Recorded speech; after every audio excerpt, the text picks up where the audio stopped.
ප්‍රශ්නයක් ඇති වෙන්න පුළුවන් මොකද්ද මේ කියන්නේ කියලා ඉවරන. අපි එතන සොරකම් කිරීමක් නෙවෙයි ඇත්තටම මංකොල්ල කෑමක් වෙන්නේ. 500 මංකොල්ල කනවා. එතනදී මම මේ කතා කරන්නේ මහවංශ වෙනන්නේ සිංහෙක් රඟපානවා. ඒතකොට දැන් මම කලිනුත් ඇහුව ප්‍රශ්න. ඒ කියන්නේ හරියටම අවුරුදු 10කට කලින්. ඉතර තිබුණු සැබෑ ඉතිහාසය මේ ජනකතා නිසා ජනප්‍රවාද නිසා වැළලී යන්න පුළුවන්. මහා විහාරේ නැත්තටම නැති කියලා දැම්මා. මහා විහාරේ පොළොවට සමතලා කරලා උඳුසා මුං වැපුරුව කියලා. දැන් ඔබතුමා කිව්වා මහින්ද හාමුදුරුවෝ සිංහල අත්තකුරන් ලිව්වා කියලා. සිංහල අත්තකුර ගැන අපි අද පාවිච්චි කරන අත්තකුර. ඔව්. ඉතින් මතු කරන්නේ ඒක මතු වුණොත් අපිට ඉදිරියට ගන්න පුළුවන්. ඔබත් දන්නවා මේ වගේ දේවල් මතු වුණා අඩුම ගානේ ඒ වගේ දෙයක් අපිට අමතක වුණත් ඔබට හොඳයි ආයුබෝවන් කියලා ඔබ සමදනාව අපි නැවතත් පිළිගන්න ලබනවා අපගේ දෙවන වැඩසටහන සමගින්. අපි කලින් වැඩසටහනදී ආලෝකෝ තුලින් අපේ පැමිණියා ඉතිහාසයගත සිංහලයාගේ සිංහලකම සිංහල යනු කුමක්ද කියන අදහස සූර්ය වන්දනාව ඒ සම්බන්ධව යම්කිසි තොරතුරු කීපයක් එක්රාශී කරගෙන මෙතුමා අදත් සම්බන්ධ වෙන අපිත් සමග ප්‍රධාන සම්පත්දායේ මහත්මතුමා විදිහට ආචාර්ය තුෂාර විතානගේ මැතිතුමා. ඉතින් එතුමාවත් අපි ගෞරවයෙන් යුතුව පිළිගනිමින් අපි දෙවෙනි වැඩසටහනට යන්න කැමතියි. කලින් වැඩසටහනේදී අපි නැවතුණා සිංහෙක් ඇවිල්ලා ඉවරලා තිරිසන් සතෙක් ගල් 500ක් හොරකම් කරා කියලා ඉවරලා මෙතුමා යම්කිසි අදහසක් ප්‍රකාශ කරා. එතන අනිවාර්යයෙන්ම මම දන්නවා මෙම අපි සමග එකතු වෙලා ඉන්න ප්‍රේක්ෂකයන්ට යම්කිසි ගැටලුවක් ප්‍රශ්නයක් ඇති වෙන්න පුළුවන් මොකද්ද මේ කියන්නේ කියලා ඉවරන. අපි එතනින් පටන් ගමු අද ඇත්තද මේ කියන්නේ. ආයිබෝන් මිසති සොරකම් කිරීමක් නෙවෙයි ඇත්තටම මංකොල්ල කෑමක් වෙන්නේ. ඉතින් අපි කතා කරපු දේ අපේ ප්‍රේක්ෂකයන් මතක ඇති කියලා විශ්වාස කරනවා. ඒ වුණත් අපි එතන ආරම්භ කරලම ගමු. ඉතින් මේ සුප්පාදේවිය ඇතුළු ගල් 500ක ජනතාව ව්‍යාපාරික ජනතාව තමන්ගේ භාණ්ඩ විකිණීම සඳහා මහා වනාන්තර වලින් මැදිවිච්ච මන්මාවත දිගේ වෙනත් දේශයකට ගමන් කරනවා. ඒ දේශයට ගමන් කරන අතරේ මහා වනාන්තර මැද්දට ඕනම ඔබ දන්නවා වනාන්තර ප්‍රවේශ වෙන තැන ගම්මානයක් එක්ක ඊට පස්සේ යන්න මහා වනාන්තරේ තමයි. දැන් මේ ජනාකීර්ණ වෙච්ච ඉඳ හැම රටක්ම නාගරිකීකරණයට ජනාකීර්ණයටපත් වෙච්ච ඉඳ වනාන්තර ෂය වෙලා තිබෙනවා. මොකද ඒ කාලේ හැම රටකම තිබුණේ මහා දැවැන්ත වනාන්තර. ඉතින් ඉන්දියාව කියන්නේ මහා විශාල රටක් ඉඳ ඒකෙත් වනාන්තර ගත්තන් පස්සේ කිලෝමීටර් ගණනාවක් යනකම් කැලෑව තමයි. අදට එහෙම ප්‍රදේශ අපිට ඉන්දියාවේදී ගියාම දැක ගන්න පුළුවන්. මේ වනාන්තරේ මැද්දට යනකොට සිංහෙක් ඇවිල්ලා සුප්පාදේවිය ඇතුළු මේ කණ්ඩායම ගමන් ගත්ත ගල් 500 මංකොල්ල කනවා. එතනදී මම මේ කතා කරන්නේ මහාවංශයේ තිබෙන විස්තරය. මහාවංශයේ තිබෙන විස්තරය මුලින් පැහැදිලි කරලා ඒ හරහා නොකියුණු සැබෑ ඉතිහාස විස්තරය මම ඔබට ඊට පස්සේ සඳහන් කරනවා. ඉතින් ගල් 500 මංකොල්ල කන සිංහයා සුප්පාදේවිය හැර අනිත් අය මරාගෙන කනවා. සිංහෙක් වුණාම ඉතින් ඒක කමක් නෑනේ. හැබැයි අර කරත්ත 500ක බඩු මේ සිව්පාවිකූ සිංහෙකුට අදාළ නෑ. අවශ්‍ය නෑ මම විශ්වාස කරන්නේ. ඒ කියන්නේ යාට තේ එකක් බොන්න උනා වෙන්නේ නෑ. පිටි එකක් හදාගෙන බොන්න උනා වෙන්නේ නෑ. කැම ටිකක් හදාගෙන කන්න උනා වෙන්නේ නෑ. ඒ නිසා යාට ඒ ගෙනියපු අමුද්‍රව්‍ය අදාළ නෑ කියලා තමයි අපි හිතන්නේ. හැබැයි මේ සිංහයා අර පිරිමි ඔක්කොම මරාගෙන කෑවට සුප්පාදේවිය මරන්නේ නෑ. සුප්පාදේවිය කියන එවක තරුණිය ඈත් අරගෙන ඈත් එකතු කරගෙන ඌ යන ඔහුගේ කැලෑවේ තිබෙන ගල් ගුහාවට. ගල් ගුහාවට ගිහිල්ලා රමේෂ් මහත්තයා මේ සුප්පාදේවිය තමන්ගේ බිරිඳ කරගෙන ඔවුන් කුටුම්බ ජීවිතයක් ආරම්භ කරනවා. ඒ කියන්නේ පෞල් ජීවිතයක් විවාහ ජීවිතයක් ගත කරනවා. එතකොට මේ ගෙනාපු බඩු මුට්ටු ඉතින් එහෙම බැලුවම සුප්පාදේවියට වැදගත් වෙනවා. ඒ මනුස්ස දුවක් කියනවා. හැබැයි ඉතින් මේවා මේ තනි සිංහයා කරත්ත 500ක බඩු අරන් ආවේ පිට උඩ තියාගෙනද කකුලෙන් ඇදගෙනද බඩේ ගැට ගහගෙනද සුප්පාදේවිට කියලා ගැටගස්සවගෙනද එහෙම ඉතින් ප්‍රශ්නනේ නේද? අපි ඉතින් ඒවට එමුකෝ තව ටිකකින්. මේ සුප්පාදේවිත් එක්ක ජීවත් වෙනකොට කල්ගත වෙනකොට සුප්පාදේවිය ගැබ් අරගෙන සිංහයට දාව දරුවෝ දෙන්නේ බිහි කරනවා. මුලින් බිහි කරන්නේ පුතෙක්. එයාට නම තබනවා සිංහයාට දාව උපන්න දරුවෙක් නිසා බොහොම බාහුබල සම්පන්න ශක්තියෙන් විතර නිසා සිංහ බාහු කියලා. දෙවනියට උපදින්නේ දුවක්. ඉතින් එයත් සිංහයට දාව උපන්න බොහොම සුන්දර ලාලිත්‍යයෙන් පිරිච්ච කාන්තාවක් නිසා රූප සම්පත්තියෙන් අනුන දෝනියන්ද කෙනෙක්. ඒ නිසා එයාට නම යොදනවා සිංහ සීවලී කියලා. ඉතින් දැන් ඔන්න මහාවංශය කියපු කතාව තමයි මම ඔය කිව්වේ. දැන් අපි ඒ ටික ඊළඟට මහාවංශය කියන ටිකට යන්න කලින් අපි මේ ටික එතනදී ඔබතුමාගේ ඔය එතනට එන්න කලින් මම යම්කිසිද එතකොට අර සරච්චන්ද්‍ර මහත්තයාගේ සිංහබාහු වේදිකා නාට්‍ය වෙත ගොනු වෙන්නේ ඔන්න ඔය ඔබතුමා කිව්ව කොටස. ඔව්. එතනදී වෙන්නන්නේ සිංහෙක් රඟපානවා. එතකොට දැන් මම කලිනුත් ඇහුව ප්‍රශ්න තමයි අපේ ප්‍රේක්ෂක ඔබ සමටත් අනිවාර්යෙන්ම ඇති වෙන්න ඇති මේ සිංහෙක්ට මේ වගේ දෙයක් කරන්න පුළුවන්ද? සිංහෙක් ඇවිල්ලා ඉවරලා මේ මිනිස්සු 500ක් අනිවාර්යෙන්ම ගැල් අරගෙන යනවා නම් ගේ මිනිස්සුත් නිකන් අද්දකවනවනේ යන්නේ නැහැ. අනිවාර්යෙන් සිංහයා විතරක් නෙවෙයි තව කොටි ඉන්න පුළුවන්, වලස්සු ඉන්න පුළුවන්, තව සත්තුන්ගේ ප්‍රහාර එන්න පුළුවන්. ඒ වලට මේ මිනිස්සු ලෑස්තිලා යන්නේ. එතකොට එක සිංහෙක් ඇවිල්ලා මේ 500ක්ම මරණකම් ඇවිල්ලා මේ මිනිස්සුන්ට දුන්නකින් නීතලයකින් තියලා සතා මරා ගන්න බැරුණාද? ඔය වගේ ප්‍රශ්න කීපයක් අපිට ගොනු කරන්න පුළුවන්. එතකොට ඒකත් එක්ක ඔබතුමාගෙන් දැන් අහන්න කැමති අන්න එම තර්කවලට මෙම මේ සාහිත්‍ය ආපු දෙන්නේ මේ දැන් අපේ මහාවංශයේදී මහාවංශය ගත්කතුවරයෙක් විදිහට මහානා මහමුදුරෝ සාහිත්‍යකුත් එකතු කරලා තමයි මේක දෙන්නේ අලංකාරවත් විදිහට. නැතුව අර සීම අමුවෙන් දෙන්නේ නැහැ නේද? අමුවෙන් අර අපි කේක් එකක් දුන්නත් ආටෝපයක් දෙන්න. ඒ වගේ අමුවෙන් මෙන්න මේක මෙයා ගියා මෙයා ගියා එහෙම කියන්නේ අමුවෙන් දෙන්නේ නැහැ. ලස්සන කරලා දෙන්නේ. අන්න ඒකදී අමුව මොකද්ද මේකේ? හොඳයි. මම මේ එතන ඉඳලා එහෙමනම් අපි කතා කරමු මේ ප්‍රශ්නේ අපි මුලින් ආපු ප්‍රශ්නෙට උත්තරේ එතන තමයි තියෙන්නේ. ඒ නිසා අපි උත්තරෙට එමු. මේ අපි කතා කරපු එක පොඩ්ඩකට නතර කරලා අපි ඒක ඊළඟට සම්බන්ධ කරගමු. ඇත්තටම රමේෂ් මහත්තයා මහානා මහමුදුරෝ මහාවංශය රචනා කරන්නේ 4 වන සියවසේදී කිස්තු වර්ෂ 4 වන සියවසේ. නමුත් මේ විජයාගමනය සිද්ධ වෙන්නේ කිස්තු පූර්ව 6 වන සියවසේදී. ඒ කියන්නේ හරියටම අවුරුදු 10කට කලින්. පොත ලියන්න අවුරුදු 10කට කලින්. ඒතකොට ඒ කාලේ මහානා මහමුදුරෝ වැඩ හිටියේ නැහැ. හැබැයි මහානා මහමුදුරට මහාවංශ රචනා කරන්නට උන්වහන්සේ ගුරුතැන්නේ තබාගෙන සකස් කරගන්න එවකට රචනා වෙලා තිබිච්ච දීපවංශය. දීපවංශ රචනා වෙන්නේ 4 වන සියවසේ. මහානා මහමුදුරන්ට කලින්. ඒ වගේම සමන්ත පාසාදිකාව. හැබැයි ඒ ඔක්කොම ලියවෙන්නේ 4 වන සියවසේදී ඒ ඉතිහාසය අසා දැනගත් ඉතිහාසයක්. සොයා දැනගත් ඉතිහාසයක් නෙවෙයි. අසා දැනගත් ඉතිහාසයක්. එතකොට ඉතින් මේ රටේ ව්‍යාප්ත වෙලා තිබිච්ච මේ ජනප්‍රවාද පදනම් කරගෙන තමයි ජන සංස්කෘතිය පදනම් කරගෙන තමයි මේ කතා ගොතන්නේ.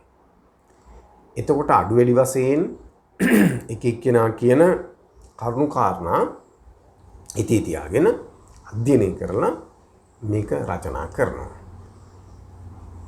එතකොට අපේ අර තිබුණු සැබෑ ඉතිහාසය මේ ජනකතා නිසා ජනප්‍රවාද නිසා වැළලී යන්න පුළුවන්. එකක් ඒ. අනිත් එක රමේෂ් මහත්තයා අපේ ඉතිහාසය ගැන කතා කරනකොට ඇත්තටම හරිම අවාසනාවන්ත සිදුවීමක් සිද්ධ වෙනවා. මහසෙන් රජුගේ කාලේ. මහසෙන් රජතුමා මහායානික අදහස් දරන මහායාන ස්වාමින් වහන්සේ නමකකින් තමයි ශිල්ප ශාස්ත්‍රය ඉගෙන ගන්නේ කුඩා අවදී ඉඳලා. ඒ කියන්නේ අපි පෙර පාසල් වයස කියලා කියන්නේ ඒ අවදී ඉඳලම. ඒ නිසා එතුමාගේ ඔළුවට ඒ ස්වාමින් වහන්සේ පොළ තිබුණේ මහායාන බුදුදහමත් එක්ක විස සංකල්ප ගණනාවක්. හරියට අර දේවදත්ත හාමුදුරුවෝ අජාසත් රජුරවන්ට බුදුහාමුදුරන්ට එරෙහිව විස පෙව්වා වගේ. ඉතින් මේකෙන් පන්නරය ලබාගත්ත මහසෙන් රජතුමා මහසෙන් කුමාර රජ වෙනට පෙර ඉඳගෙනම තේරවාදී බුදුදහමත් එක්ක යම් නොසන්සුන්තාවයකින් තමයි කටයුතු කළේ. එතුමාට මේ රටේ රාජ්‍යත්වය ලැබෙනකම් දරාගෙන ඉවසගෙන හිටියා. එයා මහායාන ආගම තමයි තමන්ගේ ධර්මය හැටියට පිළි අරගෙන කටයුතු කළේ. තේරවාදී ධර්මයට සම්බන්ධ වුණේ නැහැ. ඒ කියන්නේ වෙන විදිහින් කියනවා නම් මහා විහාරෙත් එක්ක ඔහුගේ සම්බන්ධයක් තිබුණේ නැහැ. අනුරාධපුරේ. ඉතින් මහසෙන් රජතුමා රාජ්‍යත්වයට පත් වුණාම ලංකාවේ අර සඳහන් කරපු මහායාන ස්වාමීන් වහන්සේ නැවත ලංකාවට පැමිණ රජතුමාගේ ඔළුවට දුන්න රාජ්‍යත්වය කරනකොට මොනවද කරන්නේ කියලා. මොකද ඔබ දන්නවා තේරවාදී බුදුදහම මහින්ද මහරහතන් වහන්සේගේ ලංකා ගමනින් පස්සේ දේවානම්පියතිස්ස රජතුමා රාජ්‍ය දර්ශනය කරා. රාජ්‍ය ආගම තේර භාෂාවෙන් කියන රාජ්‍ය ආගම කරා. එතකොට රාජ්‍යත්වයට පත් වෙන හැම රජදරුවෙකුගේම ප්‍රමුඛ කාර්ය වෙලා තිබුණේ සම්බුද්ධ ශාසනය සුරක්ෂිත කිරීම. ඒ සම්බුද්ධ ශාසනය කියලා කියන්නේ මහා විහාරයේ ගොඩනගපු තේරවාදී බුදුදහම. මහසෙන් රජුරවන්ට මේ මහායාන ස්වාමීන් වහන්සේ උසිගැන්වුවේ අන්නේ මූලාරම්භයේ බිඳින්න. ඒ කියන්නේ තේරවාදී බුදුදහමේ මෙතෙක් ආපු ඉතිහාසයේ කපලා දාන තමයි මහායාන ස්වාමීන් වහන්සේට උමනා වෙලා තිබෙන්නේ. ඒ නිසා උන්වහන්සේ මේ මහායානික භික්ෂුන් වහන්සේ මහසෙන් රජු උසිගන්වලා මහා විහාරේ නැත්තටම නැති කළා දැම්මා. ඉතිහාසය කියන්නේ මහා වංශය සඳහන් වෙන්නේ මහා විහාරේ පොළොවට සමතලා කරලා උඳුසා මුං වැපුරුව කියලා. ඒ කියන්නේ දේවානම්පියතිස්ස රජුරෝ මිහිඳු මහරහතන් වහන්සේ තමයි එකතු වෙලා ගොඩනගපු මහා විහාරේ ෆවුන්ඩේෂන් එක පදනම අත්වාරම පවා ගැලෙවුවා. එන මහා විහාරය කියන්නේ අපේ වර්තමාන මහමෙවුනාව ආශ්‍රිත වෙන ප්‍රදේශයේද? ඔව් අටම ස්ථානෙ පිහිටලා තියෙන සම්පූර්ණ ප්‍රදේශය. මහා විහාර භූමිය ඒක. මහා විහාර භූමිය. ඒතකොට මහා විහාරය කියන්නේ මිහිඳු මහරහතන් වහන්සේ ලංකාවට වැඩම කිරීමෙන් පස්සේ උන්වහන්සේට වැඩ සිටින්න දේවානම්පියතිස්ස රජතුමා හදපු විහාරය. විහාර සංකීර්ණ. මේක විහාර සංකීර්ණය. විහාර භූමිය නෙවෙයි විහාර සංකීර්ණය. ඒක මහා ගැඹුරු විහාර සංකීර්ණය. ඒතකොට විශාල භූමි ප්‍රදේශයක පැතිරිච්ච විහාර සංකීර්ණය. ඉතින් එතුම අර සංඝාවාසයේ පැතිරිච්ච මහා විහාර භූමිය සම්පූර්ණයෙන්ම අත්වාරෙම ඉඳලම ගැලෙවුවා. එතුමා කියලා කියන්නේ මහා සෙන් රජතුමා. ගලවලා මුං සහ උඳු වැපුවා.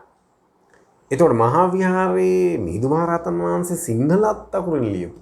උන්වහන්සේගේ අත්තකුරින් සිංහල භාෂාවෙන් ලියපු අටුවා ග්‍රන්ථ තිබුණු ඉතිහාසය. මහා සුන්දර ලස්සන ඉතිහාසයක් අපිට තිබුණේ. ඒ ඉතිහාසය ලියලා තිබිච්ච ග්‍රන්ථ ඒ සියල්ල රාජ පරම්පරාවේ ඒ වෙනකොට තිබිච්ච අපේ රාජකීය පරම්පරාවේ තොරතුරු සියල්ල සහිත පුස්තකාලයක් තිබුණා. ලෝක ඉතිහාසයේ මහ දැවැන්ත පුස්තකාලයක්. ඒ පුස්තකාලේ ගිනිපත් කරා මහසෙන් රජු. මම කෙටි ප්‍රශ්නයක් අහන්නම්. දැන් ඔබතුමා ගෝ මහින්ද හාමුදුරුවෝ සිංහල අත්තකුරන් ලිව්වා කියලා. සිංහල අත්තකුර අපි අද පාවිච්චි කරන අත්තකුර.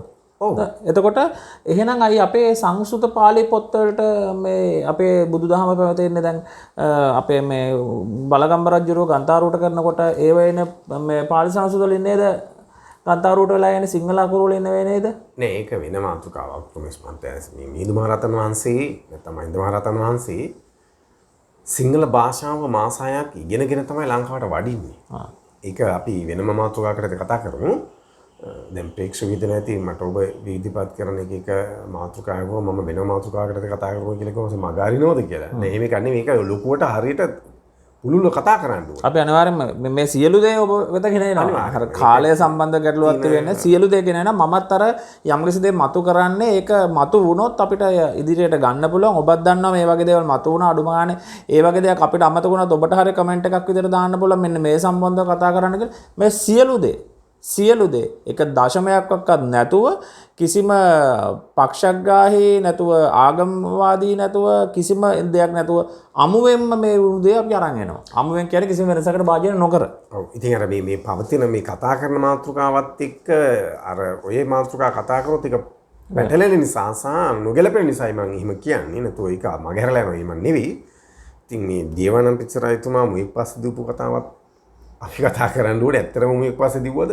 නැත්තම් එතන තිබුණේ මොකක්ද කියන එක. දැන් එලිපිට කතා කරන්න බැරි තත්ත්වයක් උදා වෙලා තියෙන. කතා කරොත් ඇවිල්ලා ළමයින්ගේ මේ තියෙන සිලබස් එකත් එක්ක ළමයින්ගේ උත්තර වලට වැරද්ද දානවා. ඕනේ ඒ වුණත් ඉතින් ළමයිට ගුරුවරු වැරදි දාපු දෙන් ඒ කියන්නේ ළමයිට ගුරුවරුන්ට කරන්න දෙයක් නැහැ නේ. ඒ කියන්නේ අධ්‍යාපන අමාත්‍යාංශය මගින් ජාතික මට්ටමින් සම්මත කළ තියෙන ඉතිහාසයනේ දරුවෝ ලියන්න ඕන.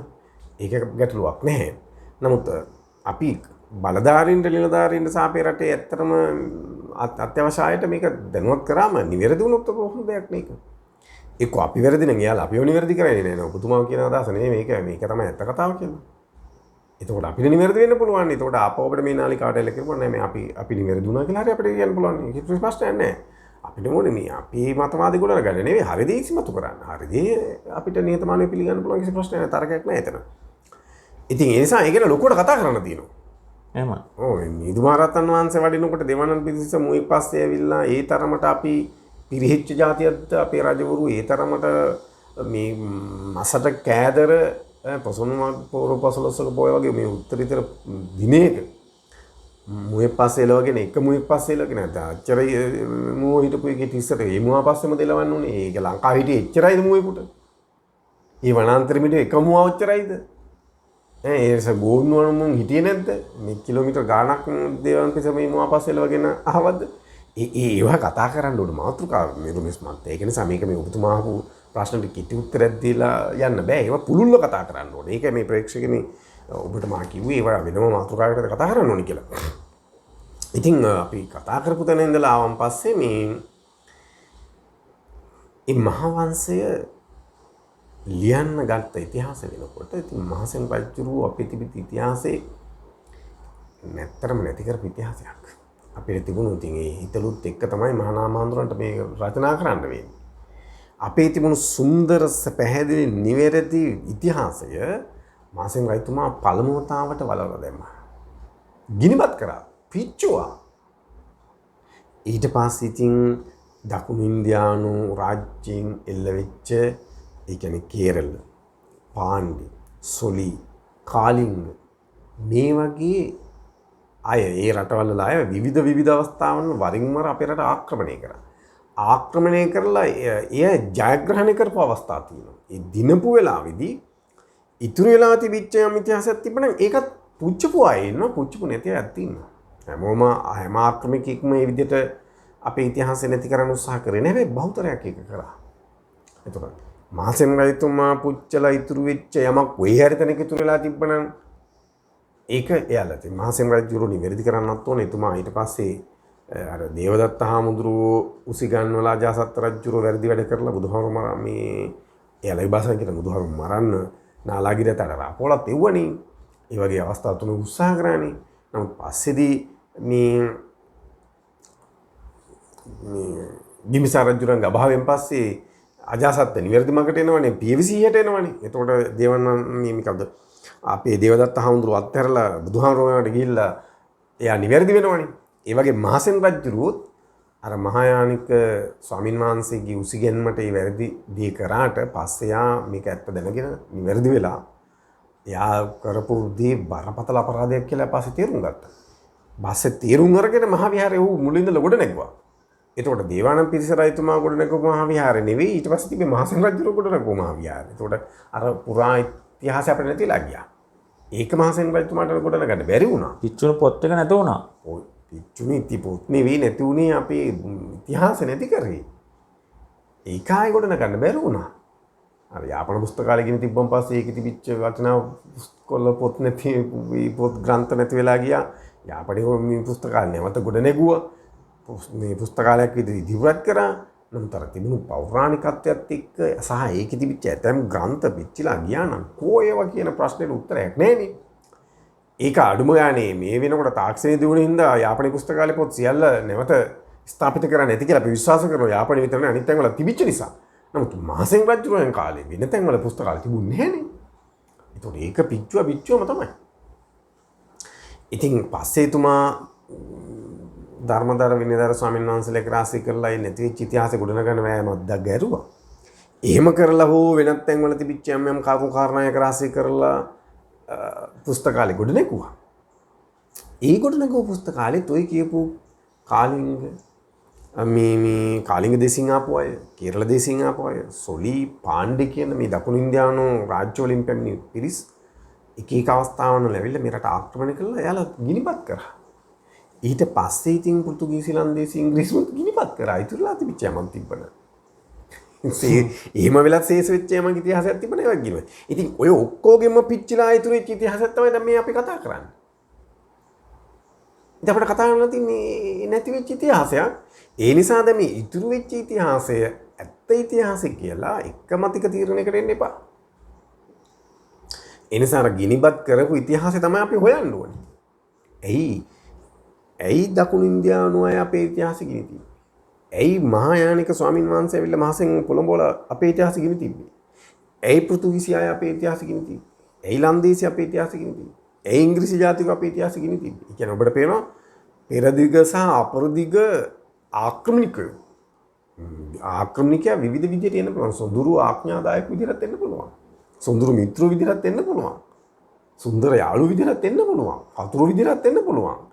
ඉතින් විවිධ විදිහට ඇවිල්ලා ගිනි තිබ්බේ අපේ ඉතිහාසෙ. ඉතින් උමේෂ් මාත් අපිට කතා කරන්නලා තිබ්බේ ගිනිබත් වෙච්ච නටබුන් මත ඉඳගත් ඉතිහාසයක් උනේ.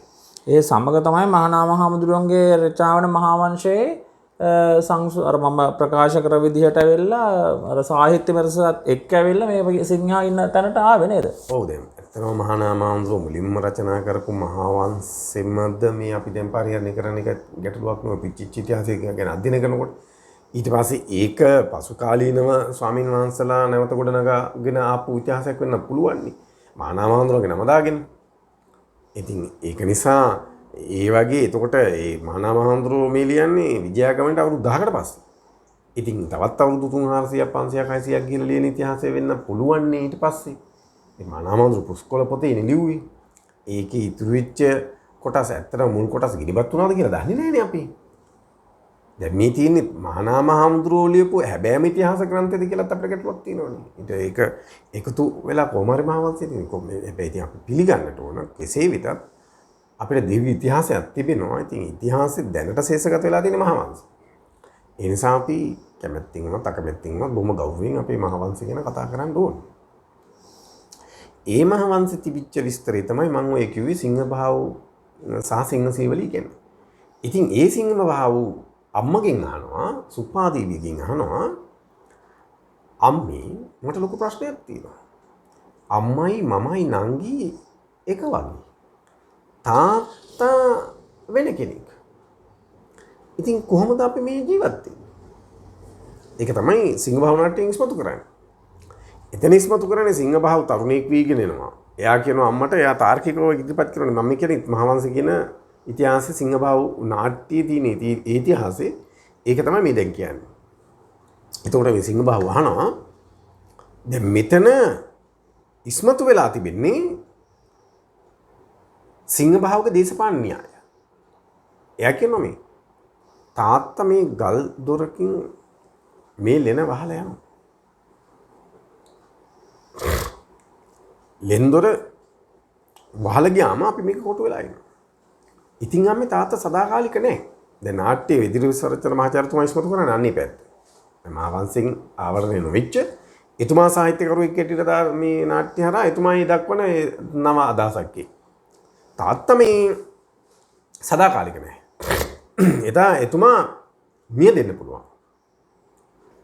එතකොට අම්මයි මමයි නංගි මේ ගල් ගුහාව ඇතුළේ මේ ලෙන ඇතුළේ හිර වෙලා ඉන්නේ.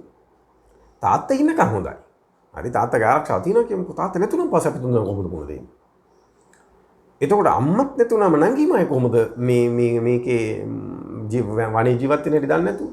කැලේ ජීවත් වෙන්න හැටි දන්නේ නැතුව? සතා සර්පය හඳුනන්නේ නැතුව? අපි කොහොමද ඕන්න එක ගනුදෙනු කරන්නේ? ඒ ගනුදෙනු කරාම අපි දන්නේ නැහැනේ. ඒතර ඔය දෙන්නගේ අභාවයත් එක්ක අපි දෙන්නත් අභාව වෙනවා. මේ එදා තරුණ සිංහබාහුගේ හදවතේ කාවැදිච්ච අදහස් තාම සංයමයෙන් ඉදිරියේ සරච්චන්ද්‍ර මහාචාර්යතුමා ඒකේ කොටසක් තමයි ඒ කියන්නේ. එතුමා කියන්න හදපු දේ තමයි මම මේ මගේ අදහස ඇදී ඉදිරිපත් කරන්නේ. අර ප්‍රායෝගික අදහසක්. ප්‍රායෝගික අදහසක්. ඉතින් එතුමා මේ සිංහබාහුගේ පැත්තෙන් හරි ඕ. ඒ සාරයක් කියනවා අම්මේ අපිට කැලේ ඉන්න බෑ. අපි යන්න ඕන ගමට. ඔබතුමියගේ කවුරුත් නැද්ද මේ වෙන අන්ද දන්න කියන මිනිස් පුටක් ඔබතුමිය දන්නේ නැද්ද? එතකොට තමයි සුප්පාදේවිය මේ සිංහබාහු නිතරම කරපු අරගල නිසා මෙයා දැන් ගෙදර අරගල කරනවා. ඒ තරුණයා කරන අරගලය සාධාරණයි. අවසානයේදී සිංහබාහුට ඇත්ත කියන්න සුප්පාදේවියට සිද්ධ වෙනවා. එතකොට කියනවා පුතේ නේ ඔයාගේ අම්මා රාජකුමාරිකාවක්. ඔයාගේ සීයා රජ කෙනෙක්. එතකොට ඔයාගේ පරම්පරාව රාජකීය පරම්පරාවක්. එතකොට එහෙ උරුමය ඔබට තියෙනවා. දැන් ඉතින් සිංහබාහුට උත්තරය ආවනේ. ඒතකොට එයා කිව්වේ එහෙනම් ඇයි අම්මේ අපි මේ කැලේ ඉන්නේ? අපි යන් එහෙට. ඒතකොට කියනවා බෑ පුතේ තාත්තා යන්න බෑ. එතකොට කියනවා සිංහපහව අම්මේ අපි තාත්තත් එක්ක ගෙන යමු. එතකොට තාත්තට යන්න බෑ. තාත්තා කරපු පෙරවැරදි වලට යන්න බෑ. තාත්තගේ පැටිකිරිය හොඳ නැහැ. පැටිකිරිය හොඳ නැහැ. ඒ කියන්නේ මං කොල්ල කාලා මිනිපන්ල මේ එහෙම කතන්දරේ. ඉතින් තාත්තා මේ රජ කුමාරිකාවක් මෙයා මේ පැහැරගෙන අඹුවට තියාගෙන ඉන්නේ. මෙතනදී අර දේ සඳහනක් කරමු අපි දැන් මේ සිංහයා මිනිස්සෙක්ද යන්නත් පොඩි සඳහනක් නේ මම ඒක කියන්න හිටියේ මට අමතක වෙලා නෙවෙයි මම මේ මහා ඒක තමයි මම ඉස්සෙල්ලා කිව්වේ මම මේ කියන්නේ ද මහාංශ කතාවයි කියලා. ඉතින් ඔබතුමා මතක කරපින්ද එනම් අපි ඒටියක් කියාගෙන යමු. නැත්නම් මේ අපි කියනකොට බලන් ඉන්න ප්‍රේක්ෂකයන් හිතාවිත් දන්නේ මේ සිංහයෙක්ගේ පැටිකිරිය හොඳ නැහැ කියලා අපි කතා කරනවද කියලා ඉවරලා ඒකත් විසඳගෙන යමු. ඇත්තටම මේ දයබර ප්‍රේක්ෂකීනි විද්වතුනි බුද්ධිමතුනි මම මේ කතා කරන ඔබේ මනසට ඒක ඔබ අවදි කරගන්න. ඔබ හිතනවද කකුල් හතර සිව්පාවෙක් වෙච්ච සිංහයෙක් මේ ගැල් 500ක් මංකොල්ල කයි කියලා? ඔබට හිතන්න අමාරුයි. ඒ ගැල් 500 හිටපු වෙලෙන්දෙක්කෝ වෙළඳ සහායකයෙක් රාශිගතව ඇවිල්ලා ගොදුරක් කරගෙන ඩැහැගෙන වනාගත වෙන්න පුළුවන්. ඒක ප්‍රායෝගිකයි. සිව්පාවෙකුට ඒක ප්‍රායෝගිකයි. ඒක ගැටලුවක් නේ. ඒක තරකයක් නේ. හැබැයි ඉතින් 500ක් එක පාට දැහගන්නේ කොහොමද? එක පාට කන්නේ කොහොමද? එක එකක්. මෙතුමා රෙවිලි තර්ක කරා මම මෙතුමා ඉදිරිපත් කරා මම ඒක ඉස්මතු කරේ නැහැ. නමුත් මෙතෙන්ට ගන්න ඕනේ ඉඳා මේ ප්‍රශ්නේදී උත්තර දෙන්න වෙලේ ගන්න ඕනේ ඉඳා. ඇත්තටම මේ වනාන්තරයකින් මේ වෙලෙන්දෝ ගමන් කරන්නේ. වෙලෙන්දෝ දන්නවා මේ වගේ මංකොල්ලකාරයෝ. සොරු ඉන්නවා. ඒ වගේම සතුරු බලවේග ක්‍රියාත්මක වෙන්න පුළුවන්. වෙනත් වෙලෙන්දෝ උදුර ගන්න පුළුවන්. ඒ වගේම විසකුරු සර්පයින් ඉන්නවා. ඒ වගේම මහා භයානක සිව්පාවෝ ඉන්නවා. වනසතුන් ඉන්නවා. ඒ වගේම නොපෙනෙන බලවේගයක් තියෙන්න පුළුවන්. ඒ හැම දෙයකටම සූදානම්ව තමයි වෙලෙන්තු මේ ව්‍යාපාර කටයුතු කරන්නේ. තුමේ අත් දෙක වනවන අරක දක්කගෙන යනවා නෙවෙයි කරත්ත වෙනගෙන. ඒකට සන්නද්ධව තමයි ඉන්නේ.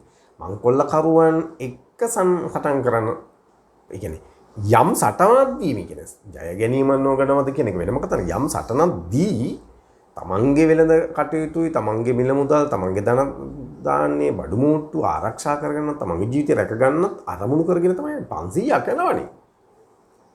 අඩුමනේ කරත්ත 500ක් නොගියත් අපි හිතමු සැලකිය යුතු ප්‍රමාණයක් 550කට අඩු කරමු 50ක්වත් යනවනේ. ඒ යන්නේ ඔක්කොම සන්නද්ධ පිරිමිනේ. ශක්තිමත් පිරිමිනේ. නැත්තම් කරත්ත දක්කගෙන බඩු උස්සගෙන එහෙම නිකන් මේ ඇගේ පති හයියක් නැති පිරිමියෙකුට කරන්න බෑනේ වැඩි. නිසා එයා යන්නේ. ඒකට උන් යන්නේ සූදානම් ශරීරයෙන්. ඒ නිසා සිංහයෙක් එනකොට දුනු විතල තිබෙන ඔබ තුමා කලින් කතා කරා වගේ. ඒකට සිංහයෙක් පැනගෙන එනකොට මිනිහකට ඊතල පාරක් විද්දා සිංහයා ඉලක්කය වැරදුනොත් ඉතින් කරන්න දෙයක් නෑ. හොඳ ඉලක්කයට තියෙන අය ඉන්නේ. ඉතින් අපි ඔයාලා විද්දුත් තමයි කැලේ යන්නේ. ඒ කාලේ හොඳට විදින අය හිටියා. සිංහයාට ඉලක්ක කරලා විදිනවා. 50 දෙනෙක් විදිනකොට එකක් හරි වදින්න පුළුවන්. සිංහයා මැරෙනවා. එහෙම සිව්පාවයි ආවන. එතකොට ඔබට තේරෙනවා මම සිව්පාවික්ම කියන කතන්දරේ මෙතන අපිට පිළිගන්න බැහැනේ. ඒ කියන්නේ එකක් තමයි කරත්ත 500ක් මංකොල්ල කන්න සිව්පාවිකට වැඩක් නෑ. අර මං කලින් කිව්වා වගේ ඒක පුජ්‍යලියට දැහැගෙන යන්න පුළුවන් ගුදුරක් පිටිපස්සෙන් මෙන්න කෙනාට මානලා අරන් යන්න පුළුවන්. ඒක ගැටලුවක් නෑ. නමුත් එහෙම නෙවෙයි වෙලා තියෙන්නේ. එතකොට කරත්ත 500ක තිබිච්ච රන්රිදී මුතුමැණික් මේතන මේ වෙළඳාම අරන් යනවා රත්තරන් අරන් යනවා. මුතු අරන් යනවා. රිදී මේ කාලේ තිබිච්ච මේ සප්ත ධනෙම අරන් යනවා. ඒ වගේම කනබුන දේවත් අරන් යනවා. ඒ වගේම විසුතුරු භාණ්ඩ අරන් යනවා. අද වගේ මිනිස්සුන්ට নানা ආකාර අවශ්‍යතා තිබුණේ. අවශ්‍යතාවයට ගැලපෙන සීළු භාණ්ඩ මේ වෙළඳාමේ අරගෙන යනවා. ඉතින් මේ සියල්ල සිංහයෙකුට වැඩක් වෙන්නේ නැහැ. නමුත් සිංහයෝ ඔක්කොම මංකොල්ල කරනවා. මං පැහැර ගන්නවා. ඉතින් එතකොට ඔබට පේනවා ඒක එකක්. ඊළඟට මේ සුප්පාදේවී කියන තරුණිය ගෑණියෙක්ද පිරිමියෙක්ද කියලා සිංහයට තෝරගන්නත් බෑනේ. ඉතින් එක පැත්තකින් බැලුවම නේද? එහෙමත් තර්ක ගන්න පුළුවන් නේද? පිරිමි විතරක් මරාගෙන කන්න මේ කාන්තාව විතරක් බේර ගන්න සිංහයට එහෙම සිංහයෙක් ඇත ඒ සිංහට වෙන සිංහ දෙහෙනු කැලේ නොතිබියද? ඔව්. ඉතින් ඒ නිසා මේ සුප්පාදේවිය කියන කාන්තාව ඔහුට අදාළ නෑ. ඒ මනුස්ස රූපයක් විතරයි ඔහු දකින්නේ. එයාගේ ඒ තිබෙන පුරුෂ ලිංගද ස්ත්‍රී ලිංගද කියන එක එයාට අදාළ නෑ. සිංහෙක් නම් එයාත් මරන් කන්න ඕනේ. එතකොට මේ කාන්තාව විතරක් බේරගත්තේ. ඊට දෙවෙනි කාරණාව. තුන්වෙනි එක තමයි මේ සිංහයා සුප්පාදේවියත් එක්ක ගල්ලෙනක වාසය කරනවා. සිංහයෝ ගල්ලෙනේ වාසය කරන එක ප්‍රශ්නයක් නෑ. සුප්පාදේවියත් එක්ක අමුසැමිය වශයෙන් හැසිරෙනවා. හැසිරෙලා සුප්පාදේවිය ගැබ් අරගෙන දරුවෝ බිහි කරනවා. ඉතින් ඥාන විද්‍යාව වර්ම වෙන කතා කරා ගත්තත් එහෙමනම් මේ ඉපදෙන දරුවෝ එක්කෝ අර්ධ මනුස්ස වෙන්න ඕන අර්ධ නැත්නම් අර්ධ සිංහ වෙන්න ඕන. සිංහයාට දාවනේ උපදින්නේ. එතකොට එහෙමනම් සුප්පාදේවිය විතරනේ කාන්තාවක් වෙන්නේ. එහෙමනම් වෙන විදිහින් කියනවා නම් ඇත්තම දරුවෙක් බිහි වෙන්න බෑනේ. තිරිසන්ගත සතෙක් එක්ක කාන්තාවක් කායික සම්බන්ධකමක් පැවැත්වුවා කියලා දරුවෙක් බිහි වුණා කියලා මේ වෙනකන් ඉතිහාසගත වෙලා නැහැ. මේ අබුද්දස්ස කාලේ ඉතින් ඒම ඉදිරියට වේද නැද්ද කියලා අපි දන්නේ නැහැ. විද්‍යාත්මක විවිධ. නමුත් අද වෙනකන් නැහැ නේ රමේෂ් මාත් එහෙම ප්‍රවෘත්තියක් ලෝකේ නැහැනේ නේද? ඉතින් ඒ නිසා මේ කාන්තාවක් එහෙම ගැප් ගන්නවා කියන එක අපිට පිළිගන්න අමාරුයි ජීව විද්‍යාත්මකව. ඒ පිළිගන්න අමාරුයි. ඒ නිසා එහෙමනම් එතන ළමයි හම්බෙන්නේ නැහැ. පළවෙනි සාධකය. හම්බුණා නම් ඒ ළමයි තනිකර මනුස්ස වෙන්නත් බෑනේ. එහෙම වෙන්නත් බෑනේ.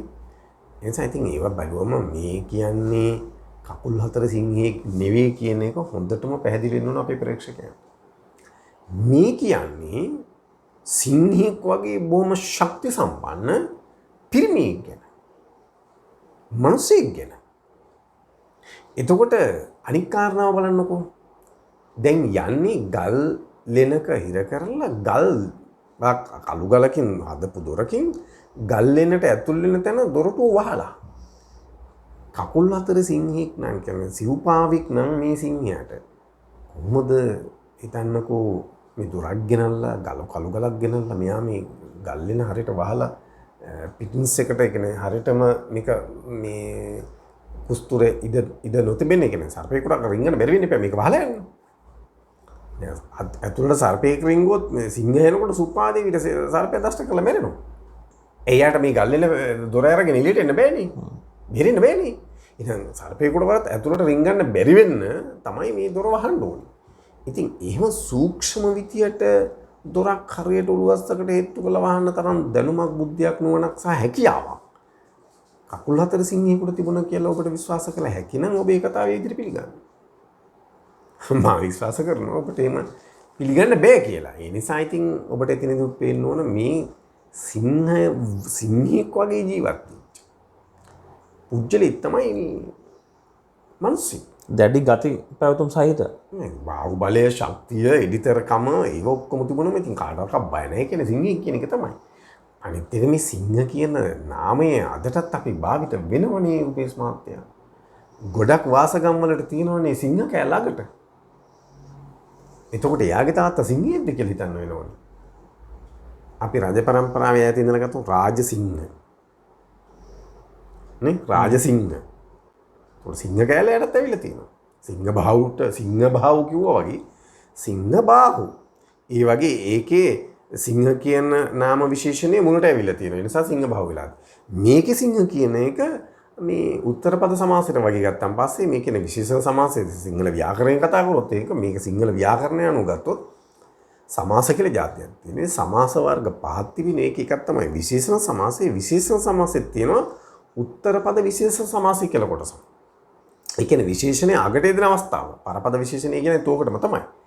එතකොට මේ සිංහ කියන එක අගට ගිහිල්ලා තියෙනවා. රාජසිංහ තන විශේෂ සමාසයේ పూర్ව විශේෂණ මේ කියන්නේ పూర్ව පද විශේෂ සමාසය කියලා ඒකේ තව කොටසක් තියෙනවා. ඒක අනුව ගත්තම සිංහ බාහුගේ සිංහ ඉස්සරහට ඇවිල්ලා තියෙනවා. එතකොට එතන සිංහ කියන විශේෂණ පදේ ඉස්සරහට ඇවිල්ලා තියෙන ඒක పూర్ව පද විශේෂණ සමාසය. රාජසිංහ කියන තැන සිංහයක අගට එදිලා තිනවා. ඒක පරපද විශේෂණ සමාසය. ඉතින් සිංහ කියන එක ඉස්සරහට තියෙනවා පස්සට තියෙන පුළුවන්. එතකොට ඉතින් වීර සිංහලා ඉන්නවා. වික්‍රම සිංහලා ඉන්නවා. සුද සිංහලා ඉන්නවා. සුබ සිංහලා ඉන්නවා. ජය සිංහලා ඉන්නවා. මේ වගේ කොච්චරනම් සිංහලා ඉන්නවද මේ වාසගම් තියන අය මේ රටේ? කොච්චර ඉන්නවද? ඉතින් එයාලගේ තාත්තලා සිංහයෝද? එයාලගේ પરම්පරාව සිංහයාගෙන් දෙන්නේ. එසා මේකින් කල්පනා කරලා බලන්න අපි කතා කරන්න ඔබේ මනස අවදි කරවීමට මා කියන දේ පිළිගන්න එපා. මා කියන දේ කොහෙත්ම පිළිගන්න එපා. හැබැයි මේ කියන්නේ මොන වගේ දෙයක්ද කියන එක ඔබේ අවදි මනස අවදි කරගෙන බුද්ධිය අවදි කරගෙන තීක්ෂණ බුද්ධියෙන් විචාර බුද්ධියෙන් අධ්‍යයනය කරලා බලන්න. එතකොට ඔබට තේරෙයි සුප්පාදේවියගේ ස්වයං පුරුෂයා අපි අද දකින අපේ රටේ වනාන්තරවල පේන්න නෑනේ. ඒ නිසා නෑ කියලා කියනවා සිව්පා සිංහයන් සත්තු උද්‍යානයේ ඉන්න. හැබැයි දකුණු අප්‍රිකාවේ සාකේන්යා ප්‍රාන්තවල ඕන තරම් ඒ රටවල ඕන තරම් සිංහෝ වනාන්තරේ ඉන්න. ඉතින් අර ඇනිමල් ප්ලැනට් එකට ගියාම එහෙම සිංහෝ බලා ගන්න පුළුවන් ඕන තරම්. අපේ රටේ නැතුණාට. ඉතින් දැන් මේ සුප්පාදේවියගේ දයාබර ස්වයං පුරුෂයා ඔබ ඔය කෙන්යාවේ දකුණු අප්‍රිකාවේ වගේ වනාන්තරවල දකින සිව්පා සතෙක් වූ සිංහෙද්ද? එහෙම නැත්නම් අපි ඔබ වගේ මිනිස්සුන්ද? ඒක ඔබේ විචාර බුද්ධියෙන් තීක්ෂණ බුද්ධියෙන් අධ්‍යයනය කරලා බලන්න.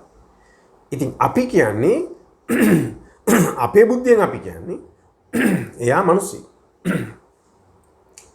ඒ මනුස්සයට පුළුවන් සුප්පාදේවියගේ දයාබර ස්වයං පුරුෂයා වෙන්න.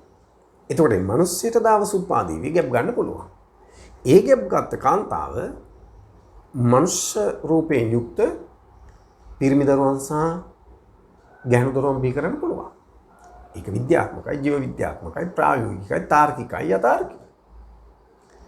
ඒ වගේම දාර්ශනිකයි. ඒව බිහි කරන්න පුළුවන්. ඉතින් මේ අය නම් සිංහයා කියලා කියන්නේ වනගත වෙච්ච ජීවිතයක් ගත කරන අර සූර සරදියල් වගේ සූර සරදියල් වගේ මනමේ නාට්‍යයේදී මුණ ගැහෙන වැඩි රජුරෝ වගේ වනාන්තරේ ගත වෙන අයද දැන් අලි බබා සහ සොරෝ 40 කියලා රමිනිසුලාසෙත් වෙනවනේ. ඉතින් එයා හිටියෙත් කැලේනේ. එහෙම කැලේ හිටියා. දැන් මේ මෑතකදී අපි අවුරුදු 25කට 30කට උඩදී වගේ අහන්න ලැබිච්ච දැන් මම දන්නේ මට මතක නැහැ ඒක හරියටම කියන්න අපි පුංචි කාලේ අහලා තියෙන පොඩි විජය ගැන. පොළොන්නරුවේ පොඩි විජය ගැන. ඉතින් යතිරේ ගැලේනේ. ඉතින් ගෙදරින් පැනලා ගිහිල්ලා ඔහොම වනගත වෙච්ච අය කොච්චර ඉන්නවද? අමුතු රාජ්‍යයක් ගොඩනගාගෙන හිටපු. දැන් ධර්මාශෝක රජතුමාගේ කුඩාවදී ගත්තම එතුමත් හිටියේ කැලේ. එතුමත් හිටියේ කැලේ. එතකොට එයාත් එතන කැලේ වෙසින් හිටියට කැලේ රජු හැටියට තමයි ධර්මාශෝක රජු ඒ කාලේ පොඩි කාලේ පොඩි කාලේට හිතුවේ. ඒක තමයි ප්‍රායෝගිකයි ඒවා.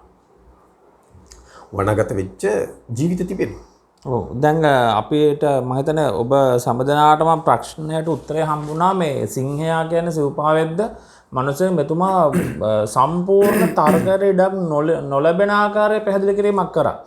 දැන් අපිට අද වැඩසටහන ඉවර කරන්නත් තව කාලේ ඉතාමත්ම ස්වල්ප වෙලාවක් නිසා අපි අද පැමිණෙන්නත් ඕන තුෂාර මෙතුමා විජය කියන පුද්ගලයා තැනට වෙනකන් අපි එතනට යමු. මොකද මේ අපි අහලා තියෙන විදිහට ඊගාවට සිංහබාහු සිංහව ඝාතනය කරලා රාජ්‍යත්වයට පත් වෙනවා. එතනට වෙනකන් අපි එතනින් ඉදිරියට යන්න උත්සාහයක් දරමු. ඔව් ඇත්තටම දැන් මේ සුප්පාදේවියට දැන් කතා කරනවා දැන් අපි ගත්තොත් එහෙම ප්‍රායෝගිකව මේ දරුවෝ කතා කරන තාත්තට යන් කියලා. සුප්පාදේවියට කියනවා යන් කියලා. නමුත් එන්නේ නැහැ. සිංහයා කියන මනුස්සයා එන්නේ නැහැ. අන්තිමේදී සිංහබාහු කියනවා අම්මේ තීරණයක් ගන්න. තාත්තා වෙනුවෙන් අම්මා අපකප වෙලා වනගත වෙලා ඉන්නවද නැත්නම් දරුවන්ගේ අනාගත වෙනුවෙන් අම්මා තාත්තා අතහැරලා යන්න තීරණය කරනවද කියලා. ඇත්තටම සුප්පාදේවියට කිසිම විදිහකින් මේ සිංහයාගෙන් හානියක් වෙලා නැහැ. ඇයට ලැබිච්ච ආදරය ලැබිලා තියෙනවා. සමහරවිට සුප්පාදේවියගේ පෙම්වතා වෙන්න පුළුවන් මේ සිංහයා. ඒ සුප්පාදේවිය තකහණියක් ආවේ ඒ නිසා වෙන්න පුළුවන්. ඒ නිසා වෙන්න පුළුවන් නැත්නම් ඉතින් මේ වෙලෙන්දුත් එක්ක සුප්පාදේවි වෙළඳ ව්‍යාපාර නැකලා යන්නේ කුමන අරමුණකින්ද කියන එක අපිට ඒතර ඇය ලබා ගැනීම සඳහා යම්කිසි ඝට්ටනයක් ඇති වීම නිසා රටක වුණා වෙන්න පුළුවන්. අනිවාර්යයෙන් මේකනේ රුබිස් මාත්‍ය මම මේ නොකිය කියන්නේ සුප්පාදේවිය සිංහයාවත් ඒ කාලේ ෆෝන් තිබුණේ නැහනේ මෙසේජ් එකක්වත් දාන්න. එහෙමනම් ඕන දාලා තිබ්බා මෙහෙම කියලා. නමුත් গুপ্ত උපකරණ හරහා පණිවිඩ දෙන්න පුළුවන්. සිංහයා කියන පුද්ගලයා මර ඔහුගේ හැඩි දැඩිකම් ගැන රජවාසලට වාර්තා වෙලා තිබුණේ. ඒතකොට සුප්පාදේවිය මොහු වීරයෙක් විදිහට සලකලා ඒ වීරය සොයාගෙන ආවෙන්නත් පුළුවන්. ලාට දේශීම හැරිදලි තරුණයෙක් වෙන්න පුළුවන් මේ සිංහයා කියන කෙනා. එයාගේ නම සිංහයාගේ නම සිංහ ඒ සිංහ හැරිදට ඊලන්දාරී. එතකොට සුප්පාදේවිය ඔහුට ආකර්ෂණය වෙලා තිබුණා. උන් අතර ප්‍රේම සම්බන්ධතාවයක් ගොඩනැගිලි තිබුණා. ඉතින් ඒ නිසා මේ පෙම්වතාත් එක්ක ජීවත් වෙන්න සුප්පාදේවිය හරි කැමතියි. ඕනම රජමාලිගාවක ඉන්න කෙනෙක් වූ පැල්පතක ඉන්න කෙනෙක් කැමතිනේ තමාගේ හිත්ගත් පිරිමියෙක් එක්ක ජීවත් වෙන්න. විවාහ ජීවිතයක් ගත කරන්න. ඕම සුන්දර කාන්තාවක් කැමතිනේ ඒකට. ඉතින් සුප්පාදේවියටත් ඒ අහිංසක අභිලාෂය තිබ්බා. ඒ නිසා උපක්‍රමශීලීව වෙලෙන්දුත් එක්ක ආවා. එනකොට සිංහයා දන්නවා මෙයා එනවා කියලා. ඉතින් එයා ගන්න ආවේ. එනකොට ඉතින් අරගලයක් කරන්න එපා. නිකන් ලැබෙන්නේ නෑනේ.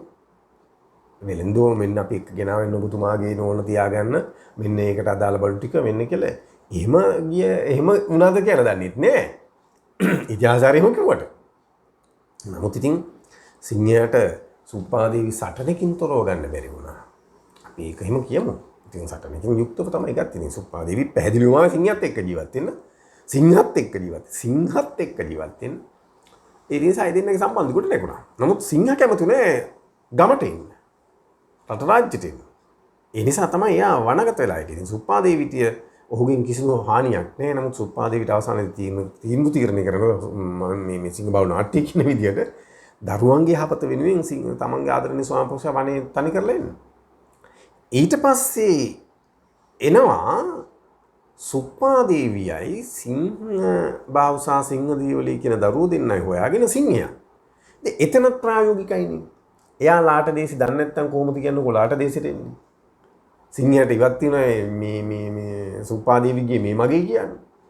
දරුවෝ ආවේ මෙතේ හරියටම අර අපිට අන්දර නාට්‍ය ටෙලි නාට්‍ය වල නම් යනවනේ මම හැංගි හොරා වැඩක් කරනකොට ඔයා දන්නවා හරියටම මෙයා මෙන්න මේක තමයි දැන් කරන්න කියලා. ඒක එකම පිටපත ලියන නාට්‍යකාරයට පුළුවන් ඒ වැඩේ කරන්න. ඔය මේ ප්‍රේක්ෂකව බලාගෙන ඉන්න ඒක තමයි සාහිත්‍ය කියන්නේ. යාට අපි දොස් කියන නෙවෙයි සාහිත්‍යකරුවා ඒක තමයි කරන්නේ. ගැටුම් අවස්ථාව නිරූපණය කරනවා ගැටුම උච්ච කරන්න හොරෙන් කරන දේත් අදාළ කෙනා දැනගන්නවා. ඒකනේ නාට්‍යකින් ඒක බලාගෙන ඉන්නාට පේන්නේ. සත්‍යතාවය නැත්තේ ඒකනේ. ඉතින් එහෙම එකක් නෙවෙයි සුප්පාදේවිගේ සිංහගේ කතාව.